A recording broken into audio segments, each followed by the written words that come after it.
সম্মানিত সাতক্ষীরাবাসী, লক্ষ্য করুন, মানব জীবনে ধর্ম অত্যন্ত প্রয়োজন। মানুষের এক নাম্বার, মানুষের জীবনের মনের প্রশান্তির দরকার যদি হয় তাহলে তার ধর্ম প্রয়োজন। প্রশান্তির জন্য, মানসিক প্রশান্তির জন্য ধর্ম প্রয়োজন। একজন পাপী গুনাহগার কোথাও শান্তি পাচ্ছে না, উনি যখন ওযু করে মসজিদের ভিতরে ঢুকবে, 2 রাকাত নামাজ আদায় করে আল্লাহর কাছে চোখের পানি ফেলে কাঁদবে, তখন তার অন্তরে একটা প্রশান্তি অনুভব হবে নাকি হবে না? হবে। তাম পৃথিবীর সমস্ত অপরাধীরা অন্তরটা জ্বলে পুড়ে ছাই হয়ে গেছে, অন্তরের ভিতরে কোনো শান্তি নাই, কোথাও কোনো শান্তি পাই না। কোথায় গেলে শান্তি পাওয়া যায়? হঠাৎ করে ওযু কালাম করে যখন ইমাম সাহেবের সঙ্গে কথা বলে, মসজিদের নামাজের কাতারে দাঁড়িয়ে যায়, সালাম ফেরানোর পর অন্তর দিয়ে যখন তওবা করে, রব্বুল আলামিন জীবনে যত গুনাহ করেছি তোমার কাছে ক্ষমা চাই, চোখের পানিগুলো যখন ছেড়ে দেয়, তখন দেখবেন লোকটার অন্তরে এমন একটা প্রশান্তি অনুভব হয়, এমন একটা শান্তি লোকটা পেয়ে যায়, ওই দিন থেকে মসজিদ থেকে তাকে আর সরানো যায় না। আপনি যদি মুসলিম হন তাহলে আপনার প্রশান্তির জায়গা হলো মসজিদ। আপনি যদি হিন্দু হন তাহলে আপনার প্রশান্তির জায়গা হলো আপনার উপাসনালয়, আপনার মন্দির। আপনি যদি খ্রিস্টান হন তাহলে আপনার প্রশান্তির জায়গা হলো গির্জা। আপনি যদি বৌদ্ধ হন তাহলে আপনার প্রশান্তির জায়গা হলো উপাসনালয়। তাম পৃথিবীর ভিতরে ধর্ম পালন করে যত মানুষ আছে, তাদের ধর্মীয় উপাসনালয়গুলো হলো 1 নাম্বার প্রশান্তির জায়গা। আপনি যদি মানসিক শান্তি দুনিয়ার ভিতরে পেতে চান, ধর্ম ছাড়া মানসিক শান্তি পাওয়ার আর দ্বিতীয় কোনো জায়গা নাই। ফুটবল মাঠে গিয়ে শান্তি পাবেন না, মমতাজের গানের কনসার্টে শান্তি পাবেন না। আপনি যদি শান্তি খুঁজে পান আপনার খাবারের টেবিলে, শান্তি সেখানে পাবেন না। সংসদ ভবনে বসলেও শান্তি পাবেন না। কত মানুষকে বলতে শোনা যায়, আল্লাহর পথে আসার পরে মনের অন্তরের ভিতরে যে শান্তি পেয়েছি, ইসলামের বাইরে থাকতে এমন শান্তি আর কোনোদিন পাই নাই। হিন্দু, বৌদ্ধ, খ্রিস্টান, ইহুদি, যত ধর্মাবলম্বী পৃথিবীর ভিতরে মানুষ আছে, তারা তাদের শান্তি পাওয়ার জন্য ধর্ম অত্যন্ত দরকার। ধর্মের প্রয়োজন আছে না নাই?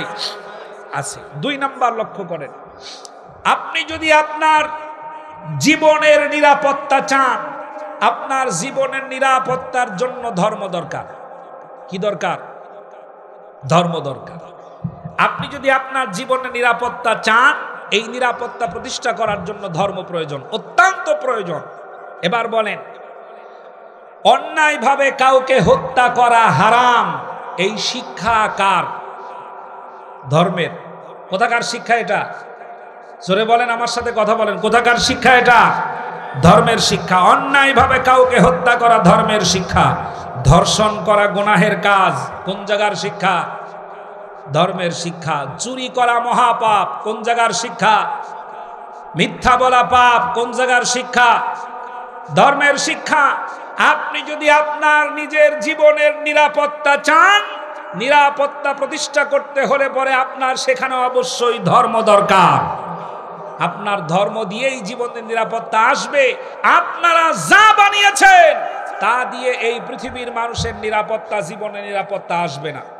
আমাদের দেশের সংবিধান আছে, আমাদের দেশের আইন আছে, আমাদের দেশে পুলিশ আছে। মানুষ হত্যা হয় নাকি হয় না? গুম হয় নাকি হয় না? ধর্ষণ হয় নাকি হয় না? আপনারা আপনাদের বানানো আইন দিয়ে, আপনারা আপনাদের বানানো সংবিধান দিয়ে, আপনারা আপনাদের বানানো কোনো কিছু দিয়ে এ পৃথিবীর মানুষের জীবনের নিরাপত্তা দিতে পারেন নাই। ধর্ম যদি সেট করা যায় 100% নিরাপত্তা পাওয়া যাবে। আপনার জীবনের নিরাপত্তার জন্যই ধর্ম অত্যন্ত প্রয়োজন। ধর্মের বাহিরে থাকার কোনো সুযোগ আছে কি? নাই। আপনারা লক্ষ্য করেন, যদি মানুষের জীবনের পরেই সবচাইতে মূল্যবান জিনিস হলো মানুষের সম্পদ।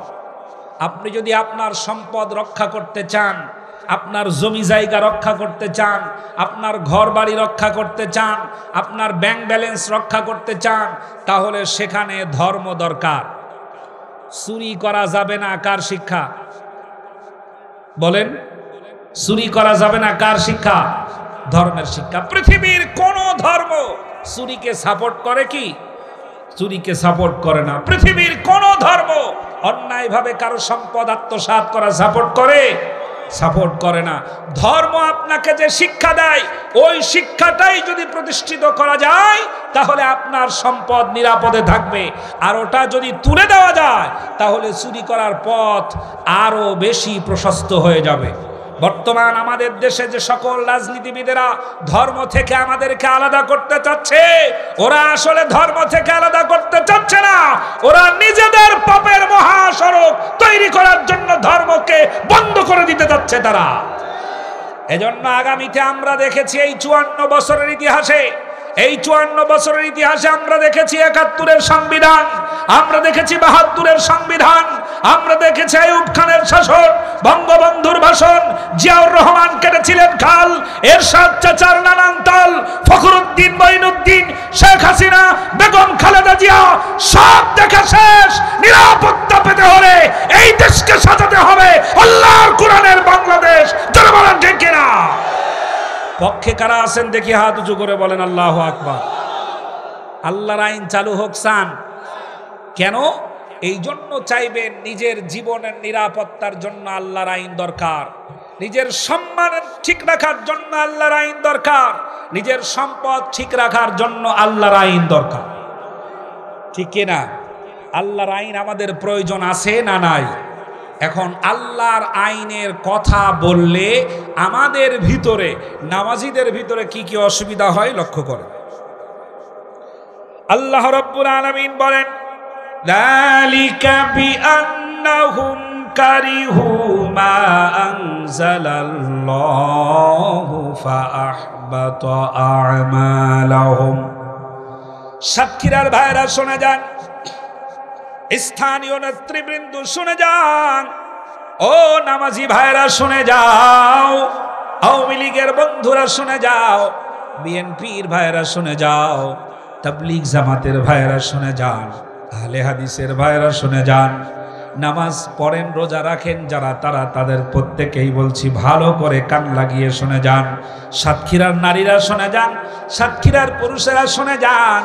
আপনাকে যদি বলা হয়, এই মসজিদের সম্মানিত খতিব যদি বলে, আসেন আমার কাছে এমন একটা তাসবিহ শিখায়া দেই, যেই তাসবিহটা পড়লে পরে আপনার জমিন থেকে আসমান পর্যন্ত ফাঁকা জায়গা সমপরিমাণ সওয়াব লিখে দেওয়া হবে, আপনি তাসবিহটা আদায় করা শুরু করবেন। যদি বলা হয়, আসেন এমন একটা তাওবা শিখাই, যেই তাওবাটা পড়লে পরে জীবনের গুনাহগুলি ক্ষমা হয়ে যাবে, তাহলে লোকেরা বলতে থাকবে, আপনাদের এলাকার মহল্লার মানুষেরা বলবে, আমাদের হুজুরের চাইতে ভালো হুজুর এই মহল্লায় আর পাওয়া যায় না, পাটকেল ঘাটাতে আরও হয় না। ইমাম সাহেব যখন টপিকসটা আলাদা করে দিয়ে বলবে, মসজিদ শুধু মসজিদই নয়, প্রতিটি মসজিদ হলো প্রত্যেকটি মহল্লার জন্য এক একটা সংসদ ভবন। মসজিদ কি? এটাই হলো আসল কথা। প্রত্যেকটি মসজিদ এক একটা মহল্লার জন্য সংসদ ভবন। সমাজের ভিতরে কোনটা চলবে আর কোনটা চলবে না, সমাজে কোনটা চলমান থাকবে কোনটা বন্ধ হবে, ইমাম সাহেব মেহরাব থেকে ডিরেকশন দিয়ে বলবে, এই সমাজের ভিতরে এই জিনিসটা আর চলতে দেওয়া যাবে না, ওটা অটো বন্ধ হয়ে যাবে। ইমাম সাহেব যখন এই আইনের কথাগুলো বলবে, এই বিধানের কথাগুলো বলবে, তখন দেখবেন একজন নামাজি আর একজন নামাজির কানের কাছে মুখ লাগায়া বলবে, আমাদের হুজুর তো এতদিন ভালোই ছিল, হঠাৎ জামাতে ইসলামীতে যোগ দিল কবে? এই মাল আছে না নাই? সাতক্ষীরাতে নাই? নামাজ পড়তে বলেন 100%, 5 ওয়াক্ত নামাজ আদায় করবে, জুমার নামাজ সহ তাহাজ্জুদের নামাজ পড়বে, চোখের পানি ফেলে দিয়ে কাঁদবে, তাহাজ্জুদের জামাত আদায় করার জন্য প্রস্তুত হয়ে যাবে, রমজান মাসের রোজা সহ নফল রোজা রাখবে, যত তাসবিহ আছে সব তেলাওয়াত করবে, কোনো অসুবিধা নাই।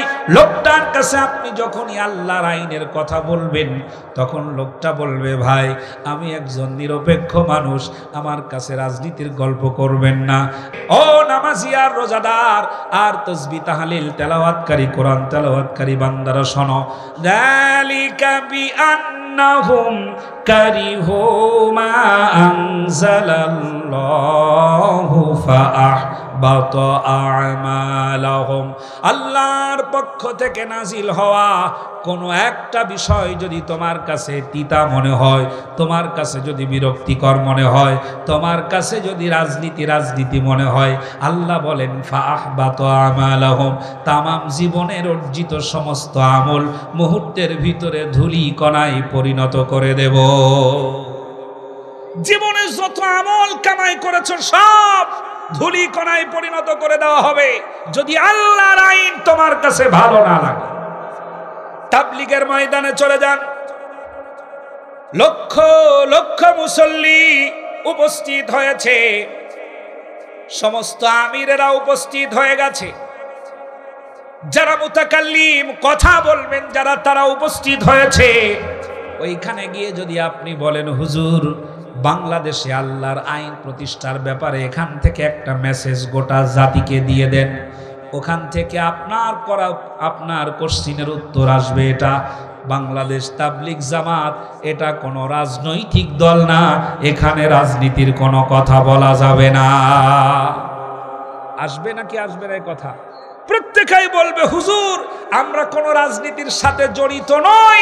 আল্লাহ বলছেন, আল্লাহর পক্ষ থেকে নাজিল হওয়া আইন যদি তোমার কাছে রাজনীতি মনে হয়, ফাহবাতু আমালাহুম, तमाम জীবনের সমস্ত আমল ধুলি কণায় পরিণত করে দেব।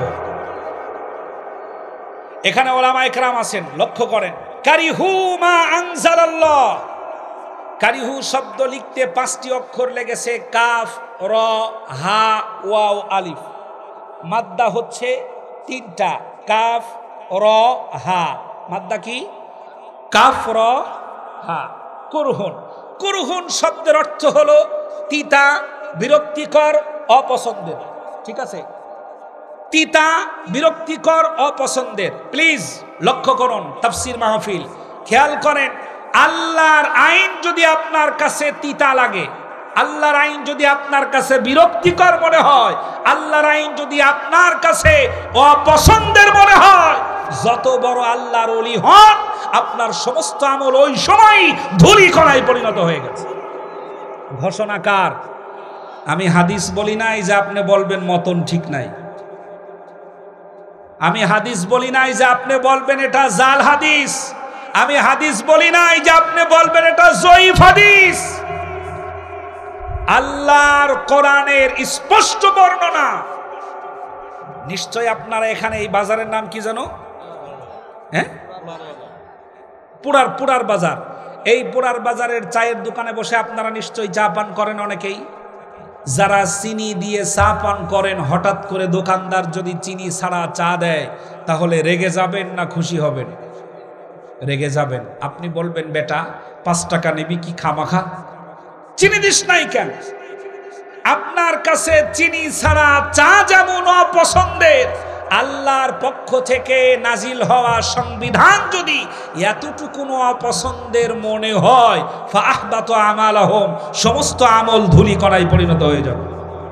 এ ঘোষণাকার আমাদের দেশের অধিকাংশ রোজাদারেরা আমাদের এই সমাজে রোজা রেখেছে।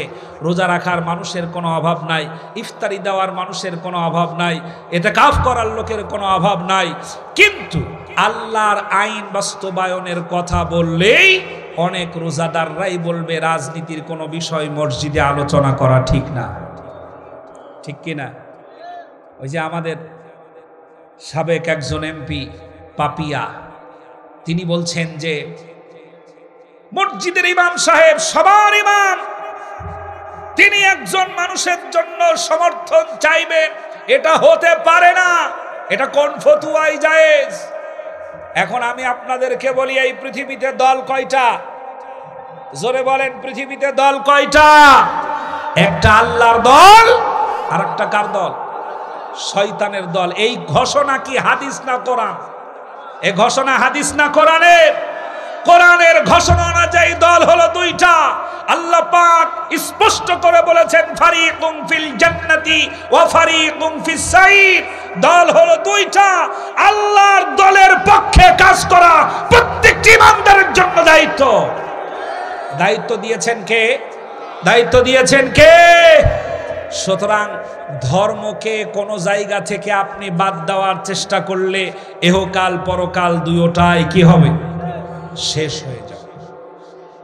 আমার ভাইরা, আল্লাহ রাব্বুল আলামিনের কোরআনের আয়াতের একটি লফজ নিয়ে আমরা আলোচনা করব। তার আগে একটু খেয়াল করেন, আল্লাহ রাব্বুল আলামিন বলেন, আল্লাহ রাব্বুল আলামিন বলেন কাযালিকা নাসলুকুহু ফি কুলুবিল মুজরিমিন। জোরে বলেন আল্লাহু আকবার। আল্লাহ রাব্বুল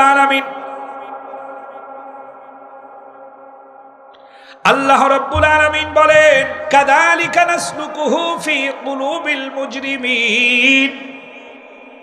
প্রকৃত অপরাধী হলো তারা। আপনার সমাজের ভিতরে আসল অপরাধী কারা? আপনার পাড়ার ভিতরে অপরাধী কারা? আপনার মহল্লার ভিতরে অপরাধী কারা? আপনার দেশের ভিতরে অপরাধী কারা? আল্লাহ রাব্বুল আলামিন বলেন প্রকৃত অপরাধী হলো তারা যাদের সামনে আল্লাহর কোরআনের আয়াতগুলো বর্ণনা করার পর, আল্লাহর কথাগুলো বর্ণনা করার পর লৌহ শলাকার মতো একটা লোহার ডান্ডা, একটা লোহার শলাকা যদি আগুনে গরম করে লাল করে কোন মানুষের চামড়ার সাথে লাগিয়ে দেওয়া হয়, তাহলে লোকটা বসে থাকবে নাকি চিল্লানি মারবে? আল্লাহ রাব্বুল আলামিন বলেন আল্লাহর আইনের কথা শুনলে পরে, আল্লাহর কোরআনের কথা শুনলে পরে যেই মানুষগুলো হঠাৎ করে চিল্লানি দেবে সহ্য করতে না পেরে, আল্লাহ বলেন কাযালিকা নাসলুকুহু ফি কুলুবিল মুজরিমিন। যাদের অন্তরে আল্লাহর কথা শোনার সাথে সাথে যন্ত্রণা গাত্রদাহ হবে আর চিল্লানি মারবে, সমাজের ভিতরে আসল কালপিট হলো তারা। এরা নামাজও পড়বে এবং ইসলামের দুশ্মনীও করবে, নামাজও পড়বে, ইসলামের বিরোধিতাও করবে, রোজাও রাখবে, আল্লাহর আইনের বিরোধিতাও করবে। এখন আপনারা যারা রোজাদার, আপনারা যারা নামাজি, আপনারা যারা এসেছেন তাফসীরুল কুরআন মাহফিলে, আল্লাহর আইনের পক্ষে যদি থাকেন, তাহলে আগামী দিনের সময় যদি আসে আল্লাহর আইনের পক্ষে, আল্লাহর আইনটাকে বাস্তবায়ন করার জন্য আল্লাহর পক্ষে যারা দাঁড়াবে তাদের সাথে থাকতে রাজি আছেন তো ইনশাআল্লাহ? কারা রাজি আছেন একটু হাত দেখান তো। কারণ ভয় হয় আমাদের দেশে এক প্যাকেট ডারবির বিনিময়ে সব বিক্রি হয়ে যায়, ঠিক কি না? এক প্যাকেট ডারবির বিনিময়ে সব বিক্রি করে দিয়ে উনি জুমার নামাজের পরে 2 রাকাত নফল নামাজ আদায় করে চোখের পানি ফেলে কাঁদছে, রব্বানা আতিনা ফিদ দুনিয়া হাসানা। আল্লাহ তুমি আমারে কিছু জান্নাত দিয়া দাও। বড় জান্নাত চাইতেছে, এত সহজ? আমার ভাইরা, এজন্য আল্লাহ রাব্বুল আলামিনের কালামে হাকিম এমন একটি কিতাব, যেই কিতাবের বাস্তবায়ন ছাড়া আপনি আপনার জীবনের নিরাপত্তা পাবেন না, আপনি আপনার সম্পদের নিরাপত্তা পাবেন না, আপনি আপনার সন্তানের নিরাপত্তা পাবেন না, আপনি আপনার পরিবারের নিরাপত্তা পাবেন না, আপনি আপনার সকল জায়গার নিরাপত্তা যদি 100% পেতে চান, আল্লাহর আইন ছাড়া দ্বিতীয় আর কোনো অপশন নাই, কোনো অপশন নাই। সুতরাং আল্লাহর আইনটাই বাস্তবায়ন হোক, এটাই আমাদের চাওয়া। আল্লাহ যেন কবুল করেন, বলেন আমিন। সবাই আমার সাথে আরেকটা বার একটু তেলাওয়াত করেন, আমরা একটি আয়াত শব্দ আলোচনা করব ইনশাআল্লাহ। সবাই পড়েন আমার সাথে, আউযু বিল্লাহি মিনাশ শাইতানির রাজীম, বিসমিল্লাহির রহমানির রহিম। কিতাবুন আনজালনাহু ইলাইকা লিতুখরিজান নাসা মিনাজ যুলুমাতি ইলান নূর বিইذনি রাব্বিহিম ربهم إلى صراط العزيز الحميد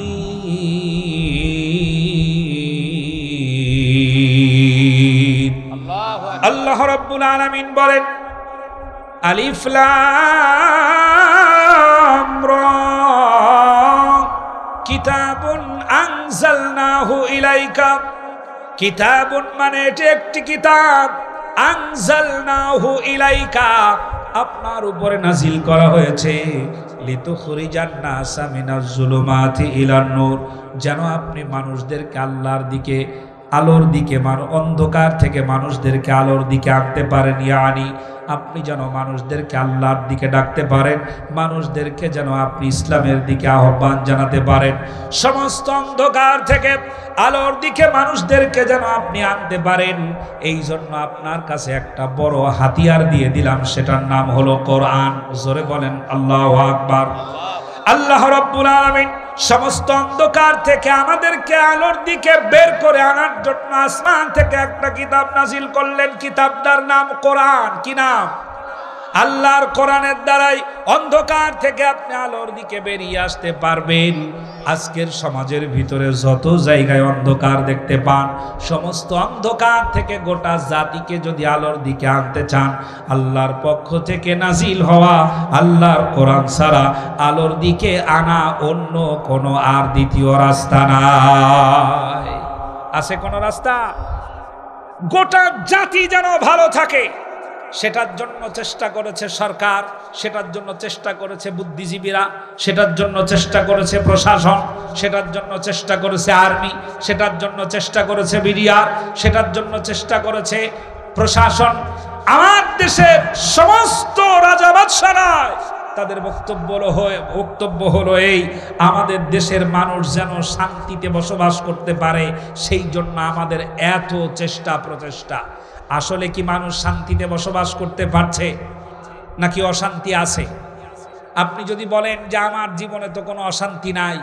আপনি তো অশান্তি টের পাচ্ছেন না অশান্তি কিভাবে আপনার ঘরের ভিতরে প্রবেশ করছে অশান্তি টেরই পাচ্ছেন না আমার ভাইরা একটু লক্ষ্য করে ভালো করে খেয়াল করে দেখেন সমাজের ভিতর বিশৃঙ্খলা আছে না নাই দেশের ভিতরে বিশৃঙ্খলা আছে না নাই শিক্ষা প্রতিষ্ঠানে বিশৃঙ্খলা আছে না নাই সংসদ ভবনে বিশৃঙ্খলা আছে না নাই রাজনীতির ভিতরে বিশৃঙ্খলা আছে ব্যবসার ভিতরে বিশৃঙ্খলা আছে অর্থনীতির ভিতরে বিশৃঙ্খলা আছে ব্যাংক ব্যালেন্সের ভিতরে বিশৃঙ্খলা আছে সমস্ত জায়গায় অন্ধকার নেমে বসেছে এই অন্ধকার থেকে জাতিকে যদি আপনি আলোর দিকে আনতে চান তাহলে এটা লেনিনের আদর্শ দিলে হবে না কার্ল মার্ক্সের কথা দিলে হবে না বঙ্গবন্ধুর আদর্শ দিলে হবে না জিয়াউর রহমানের আদর্শ দিলে হবে না আমাদের আপনাদের ৭১-৭২-এর সংবিধান দিলে হবে না অন্ধকার থেকে আলোর দিকে বের করে আনার একটাই মাত্র পথ তা হলো আল্লাহর পক্ষ থেকে নাজিল হওয়া পবিত্র কোরআন দ্বিতীয় আর কোনো পথ নাই আছে কোনো পথ কোনো পথ নাই অথচ আল্লাহর কোরআন থেকে আমাদেরকে দূরে সরাবার জন্য কত চেষ্টা সাধনা করা হচ্ছে স্পষ্ট বক্তব্য দিচ্ছে মানুষেরা কোরআনের সাথে রাজনীতির কোনো সম্পর্ক নাই আবার কেউ বলছে ধর্ম দিয়ে আমাদের পরিচয় নয় আমাদের পরিচয় আমরা বাঙালি সম্মানিত ভাইরা বলেন আপনারা মানুষের মৃত্যুর পরে কবরে রাখার পর আমরা সচরাচর জানি তিনটা প্রশ্ন করা হয় প্রথম প্রশ্নটার নাম কি বলেন আপনারা জোরে বলেন মার রব্বুকা এই তিনটা প্রশ্নই 100% রাজনৈতিক প্রশ্ন নাকি খেয়াল করেন আপনাকে প্রশ্ন করা হবে মার রব্বুকা তোমার রব কে আপনাকে বলা হবে সার্বভৌমত্ব মেনেছিলে কার আপনাকে বলা হবে আইন মেনেছিলে কারটা সংবিধান মেনেছিলে কারটা কে তোমার রব এটা রাজনীতির প্রশ্ন না দুই নাম্বার আপনাকে জিজ্ঞেস করা হবে আমার দিন উকা তোমার দিন কি মানে হচ্ছে তোমার দল কোনটা এখন বলেন দলের কথা যদি জিজ্ঞেস করা হয় তাহলে আপনি বলবেন রাজনীতি, কিন্তু আল্লাহ পাক ফেরেশতারা প্রশ্ন করবে আমার দিন উকা, তোমার দিন কি? প্রশ্ন করা হবে তোমার দল কোন দলের লোক তুমি। আমার নবী উকা, তোমার নবীকে কার আদর্শ তুমি মেনেছিলে পৃথিবীতে? নামাজের প্রশ্ন নয়, রোজার প্রশ্ন নয়, যাকাতের প্রশ্ন নয়, হজের প্রশ্ন নয়, তাসবির প্রশ্ন নয়, তাকবীরের প্রশ্ন নয়, কোন প্রশ্ন নয়। ফার্স্টেই আপনাকে জিজ্ঞেস করা হলো আপনি কার আইন মেনে চলেছিলেন, আপনার রবকে, প্রভুকে বলেন। তিনটাই রাজনৈতিক প্রশ্ন। আমার ভাইরা, এইটার ব্যর্থতা আমাদের ওলামা ইকরামদের। বাংলাদেশে যত আলেম আছে, আমরা আলেমেরা আপনাদেরকে কোরআন বুঝাতে পারিনি, এই জন্য কোরআনের কথা বললে এখন আপনাদের কাছে রাজনীতি মনে হয়। এটা আমাদের ব্যর্থতা, এটা ওলামা ইকরামের ব্যর্থতা। যদি বুঝাতে পারতাম, আপনাদেরকে যদি শিখাতে পারতাম আল্লাহর আইন, আল্লাহর সংবিধান বাস্তবায়ন করা একটা ফরজ ইবাদত, এটা যদি শিখাতে পারতাম, বুঝাতে পারতাম, তাহলে আজ নতুন করে আপনাদের কাছে এটা রাজনীতি মনে হতো না। সম্মানিত ভাইরা, দুঃখ কোথায়, পরিতাপ কোথায় খেয়াল করেন। বলেন, কিতাবের কথা দিয়ে যদি মানুষকে দিনের রাস্তায় ডাকতে হয়, তাহলে কোরআনের চাইতে শ্রেষ্ঠ কিতাব আর আছে কোনটা? পৃথিবীর ভিতরে যদি কোনো মানুষের আদর্শ দিয়ে দিনের পথে ডাকতে হয়, মানুষের জীবনী দিয়ে যদি দিনের পথে ডাকতে হয়, তাহলে নবীজির জীবনীর চাইতে শ্রেষ্ঠ জীবনী আর আছে কারটা? পৃথিবীতে যদি কোনো অলির কাহিনী দিয়ে মানুষকে দিনের রাস্তায় আহ্বান জানাতে হয়, তাহলে প্রশ্ন করি সাতক্ষীরাবাসীকে, সাহাবা ইকরাম রিদওয়ানুল্লাহি তাআলা আনহুম আজমাইনদের চাইতে শ্রেষ্ঠ অলি এই পৃথিবীর কোন জেলায় আছে? কয়জন? সাহাবা ইকরামদের চাইতে বড় অলি আর কেউ আছে? আমাদের দেশে আলোচনা হয়, কোরআনের কথাও নাই, রসুলের হাদিসের কথাও নাই, আলোচনা হচ্ছে সাহাবা ইকরামদের কথাও নাই, আলোচনা চলছে রশিদ আহমেদ গাঙ্গুহি। আমি কোনো অলিকে ছোট করার জন্য বলছি না, অলিদের কাহিনী বলে বলে মানুষদের কেমন পর্যায়ে নিয়ে গিয়েছি। এখন আল্লাহর কথা বললে ওই লোকটা এতদিন ওয়াজ শুনছে, এখন 27 বছরের মাথায় আল্লাহর কোরআনের আয়াত শুনলে পরে উঠে দাঁড়িয়ে বলে হুজুর রাজনীতির কথা বলার দরকার নাই। হ্যাঁ, কিতাবের কথা বলেন, রাজনীতির কথা বলার দরকার নাই। আল্লাহর আয়াত পড়ে শোনানোর পরেও তার কাছে রাজনীতি মনে হচ্ছে, কারণ এই বছরগুলোতে যা শুনেছে সবই ওলির কাহিনী। আল্লাহর কোরআন শুনলে পরে ও বুঝতে পারতো আল্লাহর দাবি কি। এটা ওলামা ইকরামদের দোষ, ওলামা ইকরামদের ব্যর্থতা, এটা আমাদের ব্যর্থতা। আল্লাহ যেন এই ওলামা ইকরামদেরকে হেফাজত করেন। আগে বলেন আমিন, জোরে বলেন আমিন। আমার ভাইয়েরা, আমরা যদি কোরআন বুঝাতে পারতাম। আমি এক মসজিদে খুতবা দেওয়ার জন্য দাওয়াতে গেলাম, দাওয়াত পাওয়ার পরে সে মসজিদে গেলাম। সে মসজিদের বয়স হলো 74 বছর। 43 বছর ইমামতি করেন একজন, 43 বছর ইমামতি করেন। ওখানে আমি খুতবা দেওয়ার পরে, আলোচনা করার পরে মসজিদ কমিটির সহকারী সভাপতি যিনি, তিনি আমার হাতটা ধরে একটি দুঃখজনক কথা বললেন। সেটা হলো এই 43 বছরের ভিতরে এই রকমের খুতবার আলোচনা এই মেহরাবে কোনোদিন হয় নাই। আমি জিজ্ঞেস করলাম তাহলে উনি কি বলেন? কয় যে আছে ওই যে একটা খুতবাতুল আহকাম, এর বাইরে উনি কোনো কথা বলেন না। জোরে বলেন সুবহানাল্লাহ। ওই মুসল্লির কাছে যদি আপনি কোরআনের আইনের কথা বলেন, তাহলে ও কি রাজনীতি বলবে না? রাজনীতি বলবে। আল্লাহর কোরআনের পক্ষে সমর্থন দেওয়া ও সরাসরি ভোটের কাছে নিয়ে যাবে,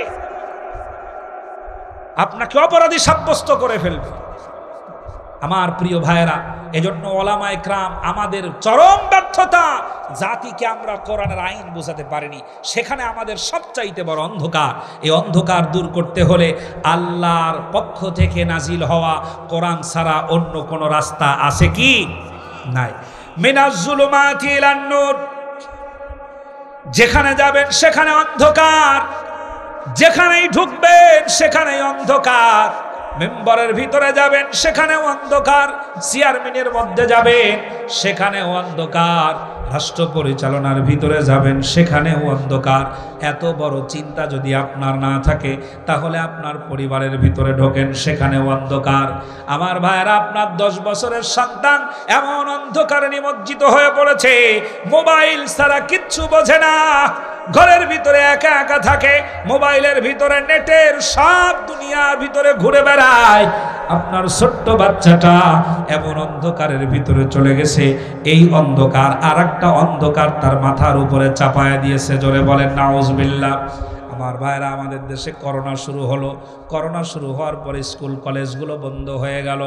আমাদের দেশের সরকার তখন অভিনব একটা কায়দা শুরু করলো, সেটা হলো অনলাইন ক্লাস। কি ক্লাস? অনলাইন ক্লাসের মাধ্যমে জাতির 1% উপকার হয় নাই, বরং অনলাইন ক্লাসের মাধ্যমে বাংলাদেশের ছোট্ট ছোট্ট বাচ্চারা অনলাইনের ব্যাপারে জেনে গেছে বেশি, বিপদগামী হয়ে গেছে প্রায় 95%। এই অন্ধকার থেকে যদি আপনি আলোর দিকে জাতিকে আনতে চান, তাহলে সেখানে কোরআন লাগবে। এখন কোরআনের কথা বললে আপনি তো বলবেন জামাত ইসলামের কথা।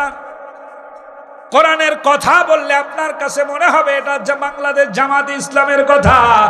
আমার ভাইরা, কোরআনের কথা বললে আপনার কাছে মৌলবাদ মনে হবে, কোরআনের কথা বললে আপনার কাছে রাজাকার মনে হবে, কোরআনের কথা বললে আপনার কাছে সংবিধান বিরোধী মনে হবে, কোরআনের কথা বললে আপনার কাছে মুক্তিযোদ্ধার চেতনার বিরোধী মনে হবে, নানান রকমের কথা আপনার কাছে মনে হবে। আপনার হৃদয়ের ভিতরে রয়েছে অন্ধকার। আল্লাহ বলেন, অন্তরের অন্ধকার যদি দূর করতে হয়, তাহলে শুরু করে দাও ফাতিহা থেকে শুরু করে নাস পর্যন্ত তেলাওয়াত শুরু করে দাও।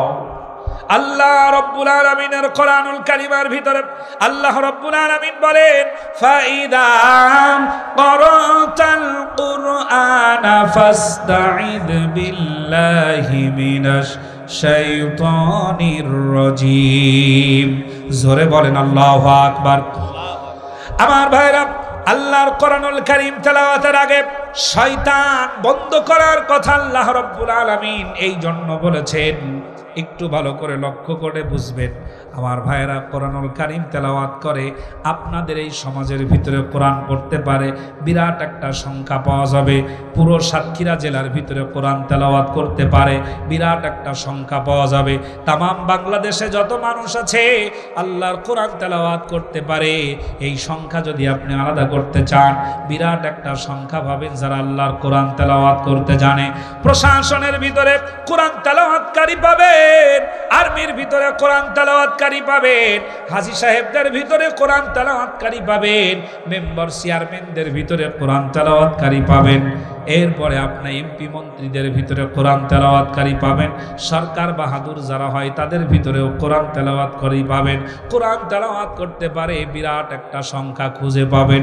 তেলাওয়াতকারীদের সামনেই আল্লাহর কোরআনের আইনটা আজকে বড় রাজনীতি মনে হয়, ঠিক কিনা? তেলাওয়াত করতে পারে, সবাই তেলাওয়াত করে, কিন্তু আল্লাহর আইনের কথা বললে তার কাছে রাজনীতি ছাড়া আর কিছু চোখে পড়ে না, একবারও ভাবে না এটা রাজনীতি নয়, বরং এটা আমার মহান রবের হুকুম। বাস্তবায়ন করতে না পারা এটা আমার ব্যর্থতা, এর বাইরে যাওয়ার কোনো সুযোগ নাই। গোটা সমাজ, গোটা জাতি যে অন্ধকারে নিমজ্জিত হয়ে আছে, ও অন্ধকার থেকে যদি বাঁচতে চান, অন্ধকার থেকে যদি নিজেদেরকে রক্ষা করতে চান, আল্লাহর আইন বাস্তবায়ন ছাড়া দ্বিতীয় আর কোনো রাস্তা আছে কি? আল্লাহ যেন আল্লাহর কোরআনকে বাস্তবায়ন করার আগামী দিনে তৌফিক দান করেন, বলেন আমিন। একটু পড়েন লা ইলাহা ইল্লাল্লাহ, লা ইলাহা ইল্লাল্লাহ, লা ইলাহা ইল্লাল্লাহ, মুহাম্মাদুর রাসূলুল্লাহ সাল্লাল্লাহু আলাইহি ওয়াসাল্লাম। সম্মানিত ভাইরা, রাত্র 12টা পার হয়ে গেছে। প্রথম কথা হলো এই, শিডিউল ঠিক না থাকলে স্বাভাবিকভাবেই সব কিছুই এলোমেলো হয়ে যায়। কোরআনুল কারীমের তাফসীরের জন্য নিরবিচ্ছিন্নভাবে কমপক্ষে 1 ঘন্টা 45 মিনিট অথবা 2 ঘন্টা সময় খুবই দরকার হয়, যাতে করে ভালো মতো করে একটি আয়াত বোঝানো যায়, একটা তাফসীর করা যায়। রাত্রি 12টার পরে স্বাভাবিকভাবে আপনাদেরও ধৈর্য নাই, আমারও ধৈর্য নাই। যদি বলেন যে না আমাদের ধৈর্য আছে সারা রাত, কথাটা ঠিক হবে না। যদি আপনাদের ধৈর্য থাকতো তাহলে মাঝখান দিয়ে মানুষ একেবারে উঠে যেত না। যারা এখানে আছেন ডানে বামে তাকিয়ে দেখেন, যা মানুষ আছে অর্ধেকের বেশি শেষ। কথা ঠিক? গত দিনে এই আপনাদের এই মসজিদে নামাজের কাতারে হয় প্রায় 1 থেকে 2 কাতার মুসল্লি হয়, ঠিক না? কিন্তু গতকাল কয়জন হয়েছে? 4 জন। জোরে কোন সুবহানাল্লাহ। এখন রাত 3টা পর্যন্ত 1:30টা পর্যন্ত আমরা আলোচনা করব।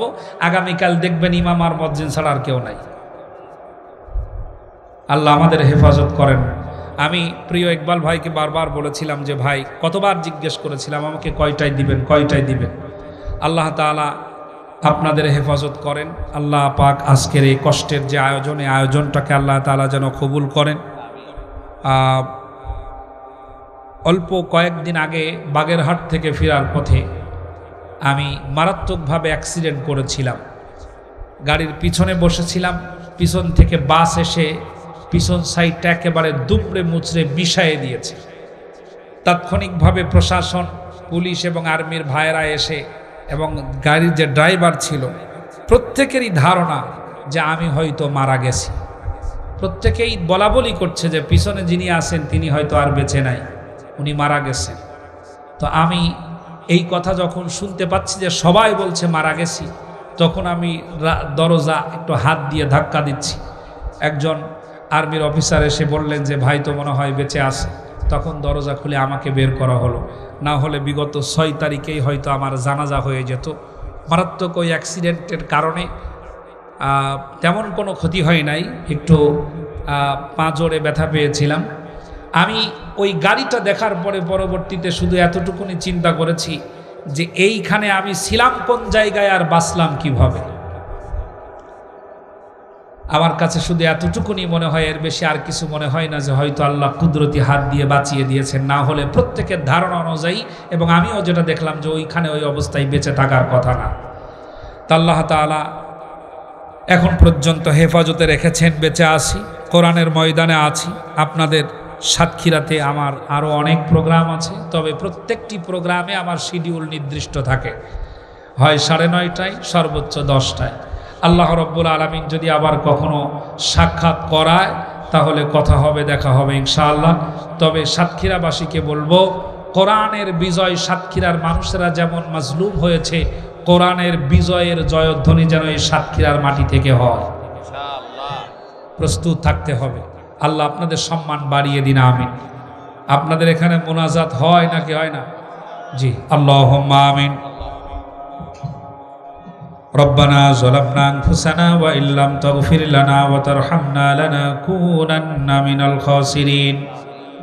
রব্বানা আতিনা ফিদ দুনিয়া হাসানাতাও ওয়া ফিল আখিরাতি হাসানা ওয়া কিনা আযাবান নার। রব্বুল আলামিন, খোলা আকাশের নিচে তোমার বিছিয়ে দেয়া এই জমিনের উপরে সাতক্ষীরা পাটকেলঘাটা থানার অন্তর্গত পোড়া বাজার আল্লাহ খানপাড়া জামে মসজিদ কর্তৃক আয়োজিত 2 দিন ব্যাপী তাফসীরুল কোরআন মাহফিলের সমাপনী দিনের আলোচনা কাজ সম্পন্ন করে স্থানীয় মেহমান বৃন্দদেরকে নিয়ে, ইমাম সাহেবদেরকে নিয়ে, মুসল্লিদেরকে নিয়ে তোমার দরবারে ভিক্ষুকের ন্যায় 2টি হাত উত্তোলন করেছি। মেহেরবানি করে আমাদের আলোচনার ভুলগুলিকে মাফ করে দাও। শুরু থেকে নিয়ে এ পর্যন্ত যত আলোচনা হয়েছে ত্রুটিগুলি ক্ষমা করে দাও। যা সওয়াব দিয়েছ লক্ষ কোটি গুণে বাড়ায়া দাও। সোনার মদিনায় নবীজির রূহ মুবারকে আমাদের হাদিয়া পৌঁছায়া দাও। तमाम पृथिवीर माटिर कबरे যত নবী রাসূল, নবীদের সাথী বৃন্দ, সাহাবায়ে কেরাম সুহাদা ইকরাম, ওলামা ইকরাম, আউলিয়া ইকরাম, পৃথিবীর ভিতরে যারা পরিমাণ ইমান বুকে নিয়ে যারা শুয়ে আছেন সবার রুহে আমাদের সওয়াব পৌঁছায়া দাও রব্বুল আলামিন। আমরা যারা হাত তুলেছি আমাদের মাঝে অনেকেরই বাবা বেঁচে নাই। আয় আল্লাহ, আব্বাজান যে কি জিনিস যার নাই সে বোঝে কি সম্পদ পৃথিবীর বুকে নাই। রব্বুল আলামিন, বাবা এমন একটা নিয়ামত। আয় আল্লাহ, সন্তানের বাবার নিজের জুতা ছিঁড়ে গেলে বারবার বাজারে গিয়ে মুচি দিয়ে সেলাই করে নেয়। সন্তানের খালি পা বাবা সহ্য করতে পারে না। সন্তানের জন্য বাবারা কত দূর চলে যায়। সন্তানের জন্য বাবা তার জীবনের পুরোটা ব্যয় করে দেয়। রব্বুল আলামিন, ঈদের দিন আসলে পরে বাবা সবার জন্য ক্রয় করে, নিজের জন্য কিছুই করতে চায় না। যদি জিজ্ঞেস করা হয় আব্বু তোমার জন্য তো কিছু কেনাকাটা করলে না, বাবা উত্তর দিয়ে বলে এইগুলো এখন আমার কাছে আর ভালো লাগে না। রব্বুল আলামিন, আয় আল্লাহ, নিজের চোখে তাকিয়ে দেখেছি মৃত্যুর সময় একজন বাবাকে প্রশ্ন করেছিলাম, ভাই এই সময় কার কথা আপনার মনে পড়ে? প্রিয় ভাই বলেছিলেন, হুজুর আমার এখন সবচাইতে বেশি মনে পড়ে আমার দুটো সন্তানের কথা। ওদের চেহারা আমার মুখের, ওদের চেহারা আমার হৃদয়ের ভিতরে ভাসে। আমার সন্তানের জন্য দোয়া করবেন, তারা যেন মানুষের মতো মানুষ হয়ে যায়। রব্বুল আলামিন, কত বাবা দুনিয়া থেকে বিদায় হয়ে গেল, তাদের জন্য আমরা কিছু করতে পারি নাই। আজকের মাহফিল থেকে তোমার কাছে মিনতি জানাই, আব্বাজানদের কবরগুলোকে জান্নাতের টুকরা বানায়া দাও রব্বুল আলামিন। এখানে যত বাবা আছে সব বাবাদের সম্মান বাড়ায়া দাও। আয় আল্লাহ, মায়েরা বোনেরা এসেছেন, সমস্ত আম্মাজানদের সম্মানিত করে দাও, বোনদের সম্মান বাড়ায়া দাও। আম্মাজান যারা কবরে চলে গেছেন, আয় আল্লাহ তাদের কবরের আযাব মাফ করে দাও। আজকের মাহফিলে যারা দান করেছেন কবুল করে নাও, আয়োজন যারা করেছেন কবুল করে নাও। দাওয়াত দিয়েছেন প্রিয় ইকবাল ভাই, যতটা সম্মান তিনি আমাকে দেখালেন আল্লাহ প্রত্যেকের সম্মান দয়া করে তুমি আরো বাড়ায়া দাও।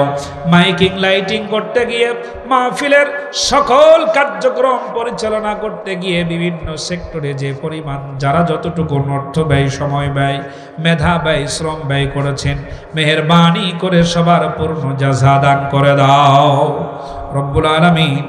এই সাতক্ষীরাবাসীর উপরে তুমি রহম করো আল্লাহ। আয় আল্লাহ, সাতক্ষীরার মানুষ সব চাইতে বেশি নির্যাতিত ইসলামের পথে থাকার কারণে, কোরআনের পথে থাকার কারণে। আয় আল্লাহ, তাদের প্রতিটি নির্যাতনের জন্য তুমি উত্তম জাযা দান করে দাও।